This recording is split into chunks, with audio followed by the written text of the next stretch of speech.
আসসালামু আলাইকুম, কেমন আছেন আপনারা? সবাই তো ভালো আছেন আশা করি।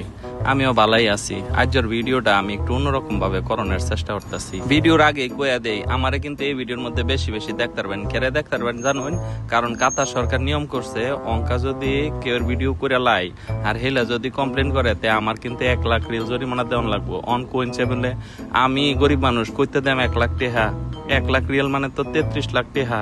নাইগা টেহা এর লেগে এরা কেউ ভিডিও করি না। রাস্তার ভিতরে প্রাকৃতিক সৌন্দর্য দেখাইতে দেখাইতে আমি যাইতাছি, কই জানুন আমার জিম। এই যে বড় বুইতা মরো বিল্ডিংটা দেখতাছুন না, এটার মধ্যে আমার জিম বুঝুন। একবার উপরের ফ্লোরে গেলাম গা লিফট দিয়ে। দুপুর বেলা খাওয়ান দাওয়ান খায়া মাইনছে একটু জিরা আর আমি যাই জিম করতাম। ভালো কথা, জিম কি জানুন নি? জিম হইলো জিমনেশিয়াম। আজকালকার ট্রেন্ডি ফুলাভানি তার নাম দিচ্ছে জিম। কতটা মেশিন আর মেশিন এর মধ্যে বেড টানতে বেড আনতে সবতে মিললে জিম্বা করে জিম করে গো মায়া মায়া। নিজের ওজন 102 কেজি হয়েছে গায়ের লেগা দৌড়াইতে দৌড়াইতে নিজের ওজন কমানোর চেষ্টা করতেছি। বেশি না 20 মিনিট দৌড়াইয়া 220 ক্যালোরি কমাইছি। যারা বাদে এক পাগলের মেশিনে উঠছি, দেখবেন না বলে কি তা করি। পাগলের মতো লড়াছাড়া করতে করতে আয়া পড়লো মাইকেল জ্যাকসনের এক গান।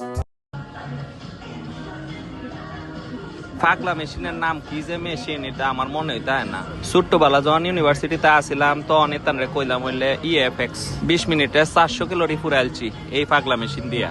কোনছে বলে মানুষের খায়ালো আর কাম নাই, এটা জিমে আয়া লাফালাফি দৌড়াদৌড়ি হতো। আমার মা দেখলো কইবো হুত তুই কেরে হুগায় সজগা গো। আমি কি কইয়াম, ঢাহা শহরে মানুষের রিস্কা চালায় হুগা আর আমি জিম করে হুগা। আচ্ছা আজকাল লাগে বিদায়, আল্লাহ হাফেজ।